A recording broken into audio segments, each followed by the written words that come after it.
So, welcome again to our channel mga sir. Another video again. So, gaya ng sinabi ko sa inyo, as promised, gagawa tayo ng fuel consumption. Simulan natin ngayon. It's February 17. It's Monday. So, ginabi na tayo. And ito, papakarga tayo ngayon dito sa Petron, sa may bandang Aurora Boulevard. Same same pumping station, same exact gas station kung saan tayo nagpapakagas always. So ayan, medyo mahaba ang pila ngayon kasi bukas Tuesday, February 18, tataasan naman ang crudo. So kailangan magpakarga tayo ngayon. So ito, papakita ko sa inyo yung ating fuel gauge, kung saan yung ating ngayon bago tayo magpakarga, para makita ninyo. Magagawa tayo ng fuel consumption city driving. So aabutin to na mahigit siguro 1 week. So next week na tayo magbibigay ng resulta sa inyo after natin magawa yung 200 kilometers. Hopefully ma-attain natin yung ma-reach natin yung 200 kilometers na margin of computation natin. So papakita ko sa inyo yung fuel gauge natin yan. Okay, so ito na mga sir yung ating fuel gauge. Ayan, okay. So bandang half siya, half tank. Ayan. And hindi ko i-0-0 yung ating trip odometer kasi dyan ako nagbibilang. Right now, ang record ko niyan is nasa 4,346 na yan. So, ayan, magkakarga muna tayo, pipila tayo. Boss, automatic lang. Anong fuel? Diesel Max.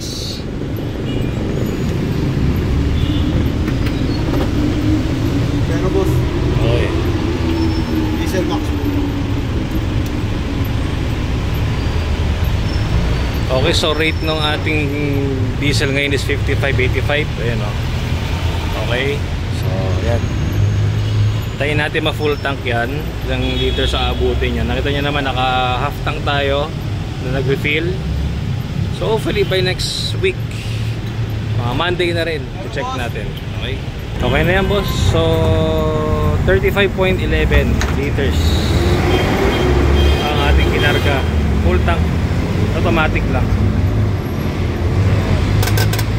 So ayan mga boss, no, tapos na tayo magpakarga. Dito pa rin tayo sa Petron. Ayan. So ngayon full tank na tayo. Okay, nakita nyo naman, para sure. Automatic lang yan mga sir, ha? Hindi ko pinasagad yan, automatic. And then yung trip auto natin nga is nakalagay dyan 346. Pero ang record ko is nasa 4,346 na tayo. Gagawa tayo ng natin, computation natin after 1 week. Babalik tayo. So para sigurado, ito yung ating resibo.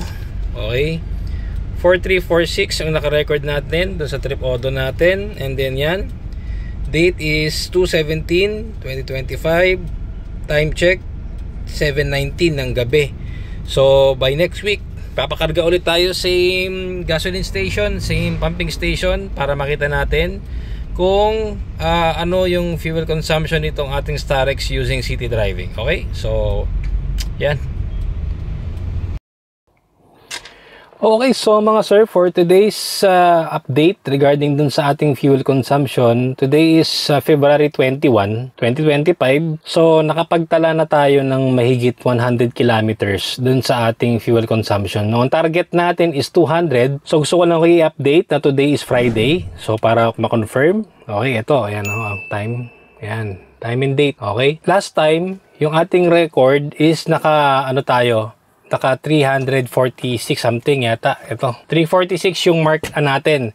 So ngayon papakita ko sa inyo yung ating trip odometer tsaka yung ating fuel gauge, kung gaano nakadami yung na konsumo niya mula nung nag full tank tayo last Monday. And then another 100 kilometers ang gagawin natin para matotal natin yung average ng ating fuel consumption ng pure city driving. So ito, papakita ko sa inyo. So ito, bago ko pakita sa inyo mga sir yung ating fuel gauge at yung ating trip odometer, kung ilan na eksakto yung nakalagay dyan. So papakita ko muna sa inyo yung recap last time na nagpa full tank. Kinumpute natin yun is 4,346. Okay, so ito yun. Ayan. So yung last time, bago tayo nagpa full tank, ito yung tinakbo niya, 4152. 4346 nung nagpa full tank. So ang tinakbo natin is 194 lang, saka tayo nagpakarga kasi alanganin dahil tumaas na naman ang crudo nung Tuesday. So ito yung ating kilometer per liter. Yan, 6.0. So, kulang pa tayo ng 6 kilometers. So, magbabago pa sana to. Ni-round off ko na yan, Ni-round off ko na yan. So, ayan, 38 PSI yung ano natin, pressure ng gulong, and then city driving. Kaya yung ano nito, fuel consumption nito, ganito lang. So, siguro, mga ilang beses din ako naka-idle nito. Madaming beses din. Hindi, medyo may katagalan din. Mga around 30 minutes, mga ganyan. So, minabuti ko na lang ako mag-compute ng panibago na purely talaga wala tayong idle time. And then, minimal traffic na hopefully by the time na matapos tayo sa ating fuel consumption by Monday, by next week, maganda ang magiging result. So ito, papakita ko na sa inyo yung ating ito mga pala yung date. Just to make sure na 17 tayo nagpakarga. So ngayon is 21 na ng February. So ito yung ating fuel gauge ngayon. Tignan niyo. Okay, so yan yung ating fuel gauge. Kung titignan natin is below lang siya doon sa guhit na yan. And then ang ating trip odometer is 456. So kung napansin nyo doon sa ating recording, 4346 yung last time. Ayan, yan. So lampas na tayo ng 100 kilometers. Nakaka 110 na tayo. So still have 90 kilometers to go. And Friday pa lang ngayon. Mas minabuti ko na lang mga sir na ganun ang gawin. Nagpakarga tayo ng Monday kasi tumaas ang crudo ng Tuesday. So hindi ko alam kung bababa ang crudo ng Tuesday ulit next week or bababa. So kung bumaba man yun, at least hopefully same rate lang yung makakarga natin. Pero tingnan natin. Pero hopefully by that time, by Monday, maging magandang resulta ng ating fuel consumption. So ngayon mga sir, it's Monday, February 24. So 7 o'clock ng gabi. Same petrol station, same pumping station tayo. Magpo-full tank tayo ngayon. Papakita ko sa inyo kung ilan yung kakarga natin. Then magko-compute tayo Tingnan natin kung ano yung kalalabasan ng ating fuel consumption at pure city driving. So sana maganda yung resulta. So, samahan nyo ako. Tara. Tayo ngayon sa petrol.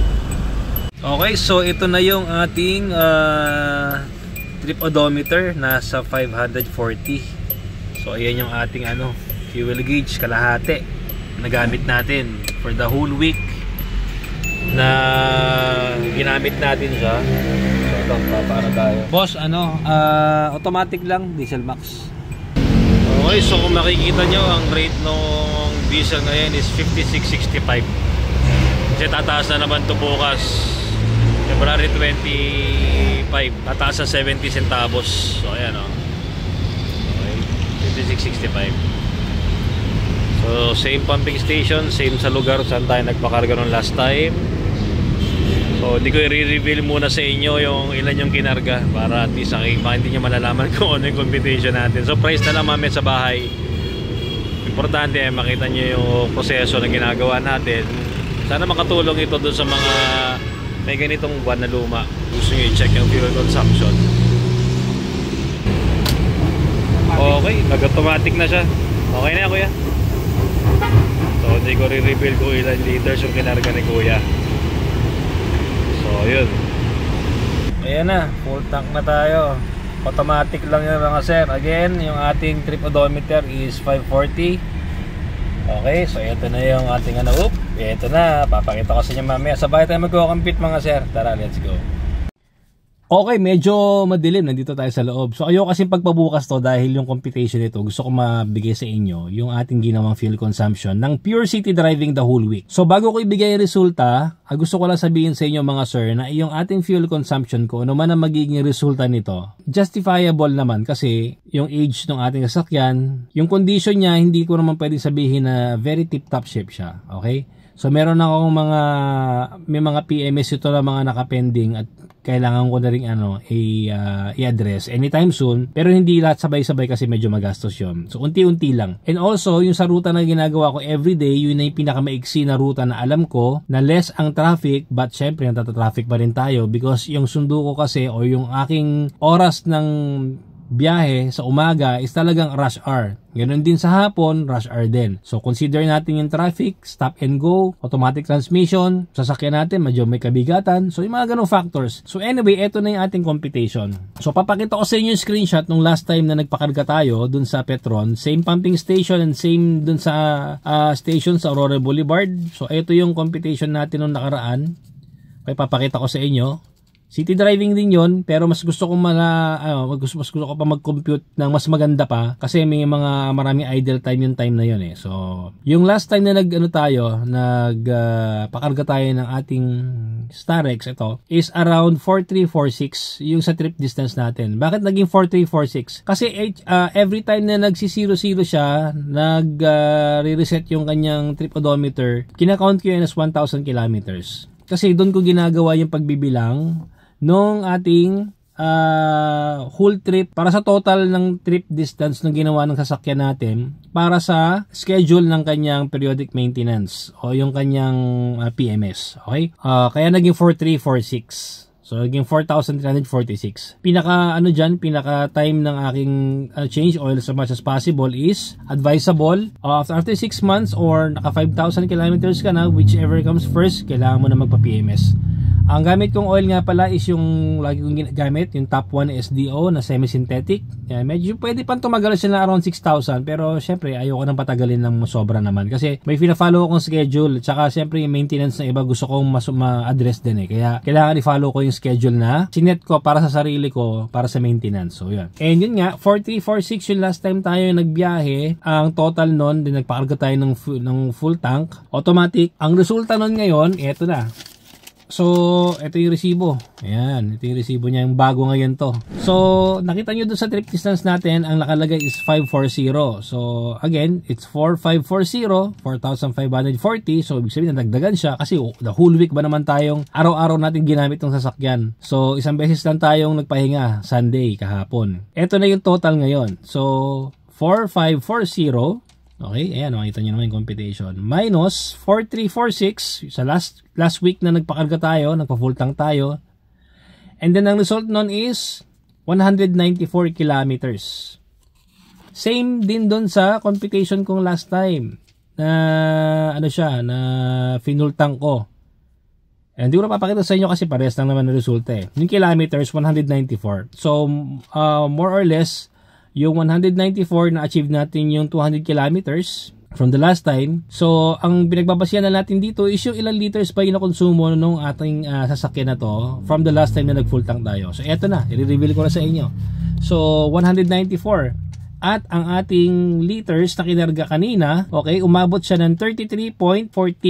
Okay, 33.14. From the last time na nagpakarga ako, papakita ko sa inyo isang resibo, okay, is 35.11. So somehow may konting improvement kasi nililis ko na yung mga idle time na nakabukas ng engine na nandito ako sa loob. And then may mga times din na pagka ako lang mag-isa, pinapatay ko na yung air condition para wala masyadong load sa engine. So nakakatulong din yun. So ang computation natin is from 194 total natin, dinivide natin ng 33.14, ang lumabas is 58,539,5,293. So, ang ginagawa ko pag ganito, nire-round off ko na lang siya. So, lumabas nating resulta ngayon is same pa rin nung last time. 6 kilometers per liter. Ito siya ngayon. Ayan. So, i-screenshot ko na lang, papakita ko na lang sa inyo.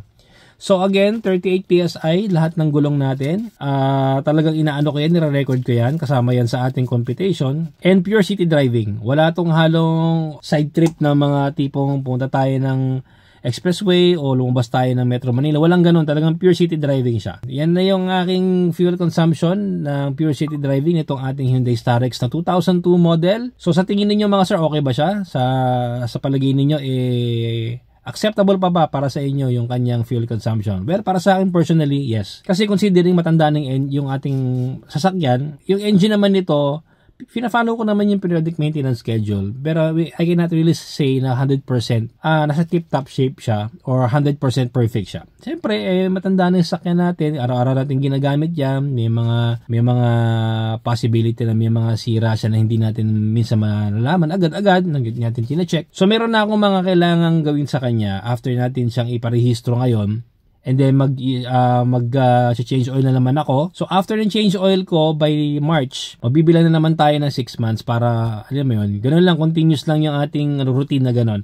And then sisingit ko na lang yung mga naiisip ko na ibang kailangan ipa-check dito. Like yung last time na nagpa-change oil ako sa Petron, napansin nung nag-change oil si Kuya Jerry na yung ating front wheel sa passenger side may elog na ng konti. Needed na siya para for maintenance. And also yung ating mga injectors dito sa ating sasakyan is almost 2 years na rin yan mula nung napalitan siya ng mga surplus. So may video rin ako noon kung yung napalitan sa mga surplus na injector. So anytime soon siguro ipapacheck ko na rin siya. Part of the maintenance na rin siyempre para makikita natin kung tama pa ba yung spray pattern, and also yung binubuga niya na diesel is nasa acceptable pa ba sa low, high, and mid niya. And also, isa pa sa mga iniisip ko is yung mass airflow sensor nito. Medyo mataas kasi yung mass airflow nito, reading nito, yung grams per second niya, medyo mataas. So, magbabalak ako, titignan ko kung pwede ako makabili o makakuha ng pang GRX na mas higher variant na sumunod dito. Pero same din naman sila ng engine, so hindi pa naman siya Grand Starex. Mga GRX model yan, mga CRDI. So, same pa rin naman yung engine displacement at lahat-lahat. So, tatry kong bumili ng surplus na na mass airflow sensor ng GRX.